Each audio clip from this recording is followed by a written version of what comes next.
चोरी तर तुम्ही ऐकल्या असतील, पण अशी चोरी कदाचित पहिल्यांदाच ऐकाल. चोर मंदिरात गेले, दागिने चोरले, पण त्याआधी त्यांनी जे केलं ते ऐकून तुम्हीही म्हणाल, हे लॉजिक कुठून आणलं?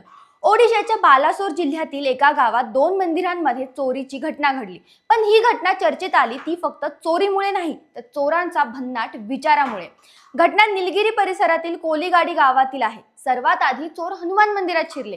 तिथून त्यांनी चांदीचे मुकुट, दागिने, चांदीची भांडी आणि इतर मौल्यवान वस्तू साफ केल्या. पण खरी कथा पुढे सुरू होते. यानंतर चोर शेजारच्या शनी मंदिरात गेला. आता सामान्य माणूस काय करेल? चोरी करून पळेल. पण हे चोर थोडे क्रिएटिव्ह निघाले. चोरी करण्यापूर्वी त्यांनी शनिदेवाच्या मूर्तीच्या डोळ्यावर काळा कपडा बांधला. हो, अगदी बरोबर ऐकलं.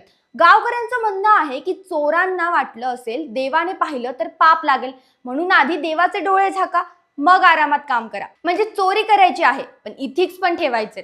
शनी मंदिरातून चांदीचा मुकुट, सोन्याचं लॉकेट, कंगन, पैंजण, झुमके आणि अनेक दागिने चोरले गेले. दोन्ही मंदिरांमधील एकूण चोरीची किंमत तब्बल 24 लाख रुपये असल्याचं सांगितलं जात आहे. आता पोलीस तपास करत आहेत, पण सोशल मीडियावरती लोक एकच प्रश्न विचारतात, जर पाप टाळायचं होतं तर चोरी का केली? आणि दुसरा प्रश्न अजून भारी की देवाचे डोळे बांधले पण सीसीटीव्हीचे डोळे विसरलात का?